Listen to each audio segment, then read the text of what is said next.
बुरा वक्त हर किसी के जीवन में आता है, लेकिन इस बुरे वक्त में जो धैर्य और संयम को नहीं त्यागता है, वही इस बुरे वक्त से बाहर निकल पाता है। खास तौर पर बुरे समय में, विपत्ति और संकट के समय यही चीजें व्यक्ति को जीने की राह दिखाती हैं। इन चीजों के सहारे ही व्यक्ति आगे बढ़ता है और अपने परिश्रम से बुरे वक्त से निकलकर सफलता का प्राप्त करता है। बुरे वक्त में धैर्य नहीं खोना चाहिए। मनुष्य के जीवन में जब बुरा समय आ जाए तो इससे घबराना नहीं चाहिए। बुरा समय भी व्यक्ति के जीवन में उसी तरह से होता है जैसे दिन के बाद रात, रात गुजरते ही फिर से सबेरा होता है। मनुष्य के जीवन में आने वाले सुख दुख के पल भी ऐसे ही होते हैं। जब सुख स्थायी नहीं है तो दुख भी स्थायी नहीं है। इसलिए मनुष्य को बुरे वक्त के लिए भी तैयार रहना चाहिए। बुरे वक्त को धैर्य के साथ गुजारना चाहिए। जो लोग धैर्य को त्याग देते हैं, उनका जीवन संकटों से भर जाता है। संयम से काम लेना चाहिए। खराब समय जब भी आए तो व्यक्ति को बहुत ही गंभीर हो जाना चाहिए और बड़े संयम से काम लेना चाहिए। बुरे वक्त में एक गलत फैसला मुसीबत को बढ़ा सकता है, इसलिए बहुत सोच समझकर ही कदम उठाना चाहिए। अच्छे समय का इंतजार करना चाहिए। तो दोस्तों, आज की इस वीडियो में हम आपको अल्लाह ताला का एक ऐसा मोजीजा सुनाएंगे जिसे सुनकर आप हैरान रह जाएंगे, आपको यकीन ही नहीं आएगा और आप सुभान अल्लाह कह उठेंगे।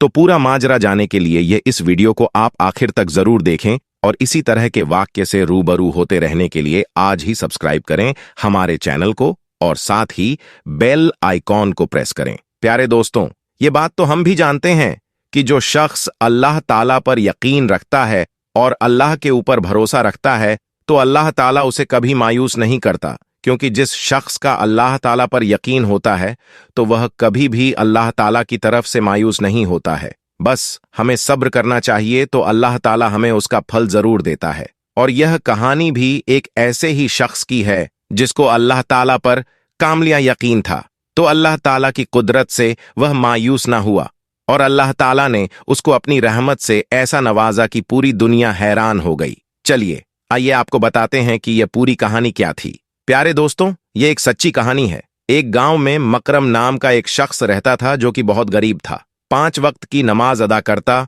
और नमाज का पाबंद था और हर वक्त अल्लाह ताला के जिक्र में रहता। हर नमाज के बाद दुआ किया करता था कि ए अल्लाह, तेरे खजाने में तो कोई कमी नहीं है और तू जिसे चाहे नवाजे। अगर तू चाहे तो मुझे वहां से रिस्क अता फरमा जहां से कोई सोच ना सके। मुझे अपने जिनाब से रिस्क अता फरमा।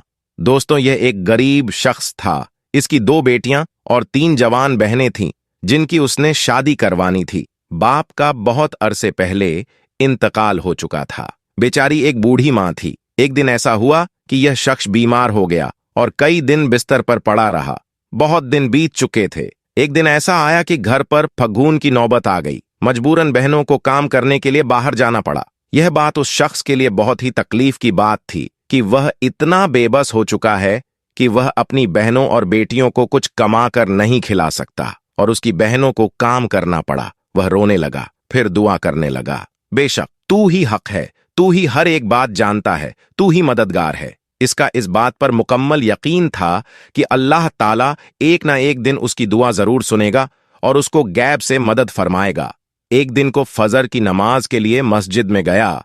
नमाज के बाद दूर दिया की तस्बीह की और अल्लाह से दुआ करने लगा कि ए अल्लाह, तू जानता है मेरे बाप का इंतकाल हो चुका है। मेरा आप अपनी 3 जवान बेटियों की जिम्मेदारी मुझ पर छोड़ गया है।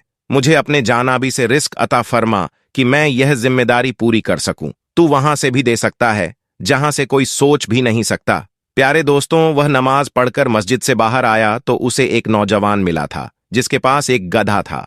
उस नौजवान ने उसे रोका। मकरम ने उसे रोकने की वजह पूछी तो वह बोला कि क्या आप मुझे इस गधे को खरीदेंगे? मैं उसको बेचना चाहता हूं।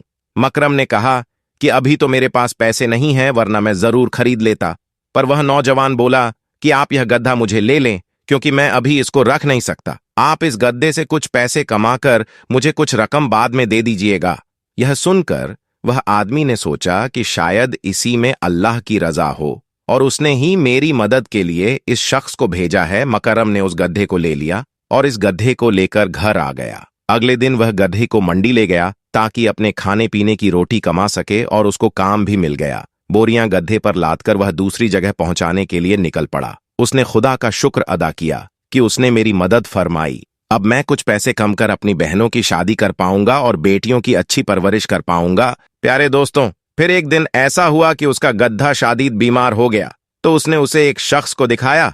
तो उसने कहा कि इसका पेट तो बहुत फूला हुआ है, क्या तुमने इसे कुछ बहुत ज्यादा खिला दिया है, या फिर इसने कुछ ऐसा खा लिया है जिससे इसका पेट बहुत ज्यादा सूज गया है?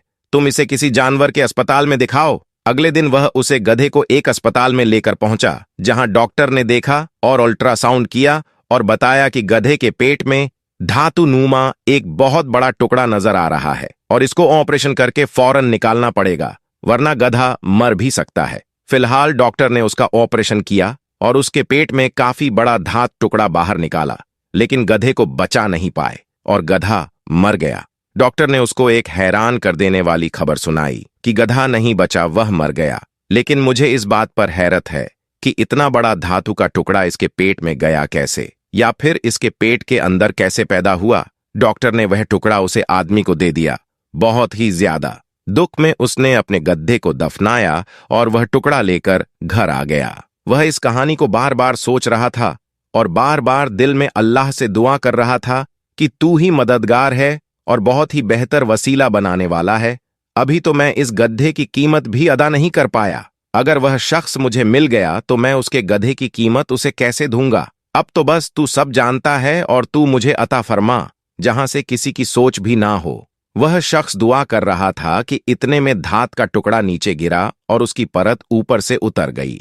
उसने आगे बढ़कर उसको उठाया और गौर किया तो एकदम हैरान रह गया, क्योंकि वह बहुत बड़ा टुकड़ा सोने का था और बहुत ही कीमती अनमोल बनावट में था। वह बहुत ही ज्यादा हैरान हुआ और खुश भी अल्लाह ताला का शुक्र अदा करने लगा।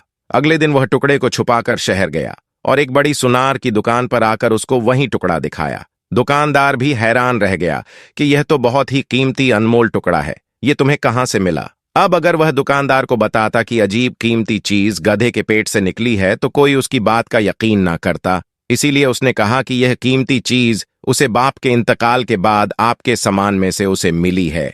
फिर प्यारे दोस्तों, वह सोने की कीमती चीज दुकानदार ने अच्छी कीमत में खरीद ली। वह वापस घर आया और शुक्र अदा किया, क्योंकि अल्लाह तबारक व ताला ने उसकी दुआ पूरी फरमा दी थी और उसको वहां से अदा किया था जिसके बारे में कोई सोच भी नहीं सकता है। उसके बाद उसके दिन फिर गए। उसने अपनी दोनों बहनों की शादी धूमधाम से की और अपनी बीवी बेटियों मां के साथ जिंदगी बिताने लगा। दोस्तों, इस कहानी से हमें सबक मिलता है कि सारी बात अल्लाह ताला पर यकीन की है। जिनका यकीन सिर्फ अल्लाह ताला की जात मुबारक पर होता है और जो सिर्फ उसी से मदद मांगते हैं उनको वह जरूर अदा करता है। और बेशक इज्जत और जन्नत सिर्फ अल्लाह ताला के हाथ में है। कोई इंसान किसी को ना इज्जत दे सकता है और ना ही किसी को जलील कर सकता है।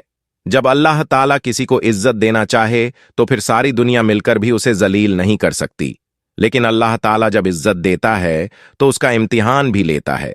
अल्लाह ताला पर यकीन हो तो इंसान हर इम्तिहान में कामयाबी हासिल कर लेता है जिंदगी में। अगर कोई आपको बेइज्जत करने के लिए आपकी बेइज्जती करता है तो उस वक्त भी इत्मीनान रखें, क्योंकि इज्जत और जिल्लत सिर्फ अल्लाह ताला के हाथ में है। नेक इंसान के हाथ में मेहनत और कोशिश है। कामयाबी अल्लाह देता है। बेशक इज्जत और जिल्लत दोनों ही अल्लाह तबारक व ताला के हाथ में है। अल्लाह जिसे चाहे उसे तमाम दुनिया की दौलत दे और जिसे चाहे उसे पल भर में छीन ले। हर एक काम का इख्तियार बेशक अल्लाह के हाथ में है और वह हर चीज पर कादिर है। रात को दिन में और दिन को रात में बदल देता है। सो प्यारे दोस्तों, अगर आपको आज की इस वीडियो में बताया गया वाक्य अच्छा लगा है तो आप इस वीडियो को लाइक जरूर करें, ज्यादा से ज्यादा शेयर करें, और अगर आप इसी तरह की वीडियो को और सुनना चाहते हैं तो आप हमारे चैनल को अभी के अभी सब्सक्राइब करके बेल आइकन को प्रेस कीजिए ताकि नई वीडियो की अपडेट आपको मिलती रहे।